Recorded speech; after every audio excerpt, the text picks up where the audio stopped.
Halo, ketemu lagi dengan saya, channel Dr. Made Hipnotis. Bagi teman-teman yang merasa jadi korban dari pasangan NPD, dokter kasih tips ya. Pertama, sadari NPD itu adalah suatu kondisi gangguan mental. Artinya pasangan kita lagi sakit. Kadang-kadang dia tidak sadar bahwa dirinya sakit. Dia sadar bahwa dirinya NPD, tetapi dia tidak bisa mengendalikan sifat-sifat NPD-nya. Sehingga biasanya yang korbannya nomor satu itu adalah pasangan hidupnya. Korban NPD biasanya enggan untuk berbicara kepada orang tuanya. Karena yang memilih NPD itu kita sendiri. Mungkin orang tua pernah sempat melarang, tetapi kita tidak dengar ya, mungkin karena kita cinta. Tapi entah bagaimana, ternyata pilihan kita salah. Ternyata kita memilih seseorang NPD. Nah, teman-teman yang jadi korban NPD tapi masih ingin mengubah sifat pasangannya dari NPD menjadi orang yang lebih bagus, dokter kasih tips ya. Jadi NPD itu kan karakter yang tertanam di pikiran bawah sadar kita. Kalau kita bisa mengubah pikirannya, itu gampang banget. Ya. Tetapi masalahnya kan NPD itu tidak merasa dirinya sakit. Sehingga kalau kita bawa ke psikiater atau ke psikolog itu kesulitan. Kalaupun ada, syukur banget ya. Karena kalau dia mau berobat, berarti dia menyadari dirinya dan dia mau berubah. Tetapi sering sekali kita berhadapan dengan kebalikannya, yaitu seorang NPD merasa dirinya sehat-sehat saja. Nah, teman-teman, kita ubah melalui pikirannya dia, melalui dua cara ya. Pertama, kita melakukan melalui figur otoritas. Yang kedua, itu melalui kegiatan kita. Yang pertama, figur otoritas ya. Figur otoritas itu artinya orang yang dikagumi oleh si NPD. Kalau dia dikagumi berarti apapun yang dikatakan oleh orang tersebut bisa mempengaruhi si NPD. Contohnya ya, kalau NPD itu adalah orang yang pengagum pemuka agama ya, atau pengagum pendeta atau ustadz gitu ya. Kalau dia memang mengagumi tokoh agama, kita bawa dia ke ceramah agama tersebut. Bukan ceramah agamanya ya, karena dia mengidolakan pemuka agamanya atau ustadz atau pendetanya, kita bisa bawa ke ceramah yang dibawa oleh idolanya itu. Dalam hal ini, idola seorang pemuka agama.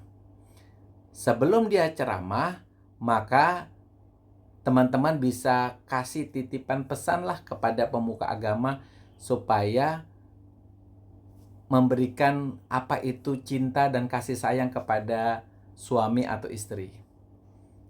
Nah, kalau pemuka agamanya itu berbicara, apalagi merempet ke masalah kehidupan dalam rumah tangga, maka kata-kata si pemuka agama itu bisa masuk ke pikiran bawah sadar si NPD. Karena apa?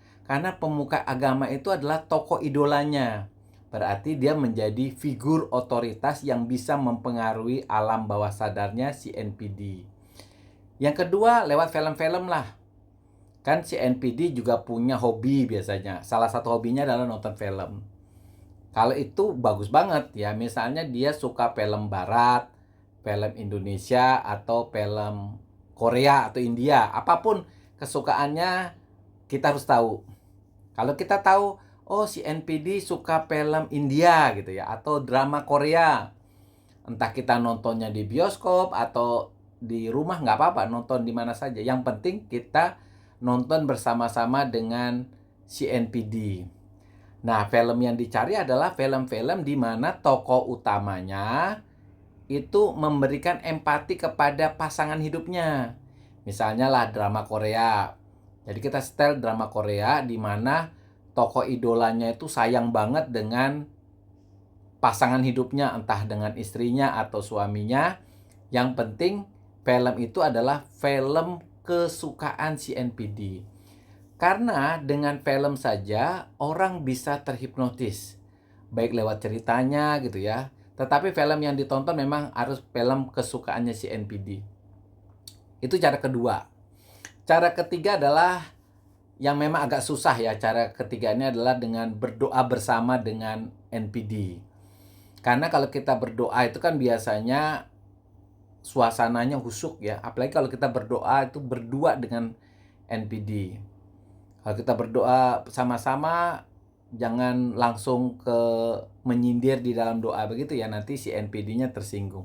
Jadi di dalam kita berdoa itu kita puji-puji aja si NPD, baik suami yang NPD maupun istri yang NPD. Puji aja, puji-puji dia, lalu minta Tuhan kasih berkat, minta Tuhan kasih sayang gitu ya. Semoga saya bisa menyayangi suami saya, semoga suami saya juga bisa menyayangi saya gitu ya. Sesuai dengan kata-kata Tuhan di kitab suci ini gitu ya, ayat ini.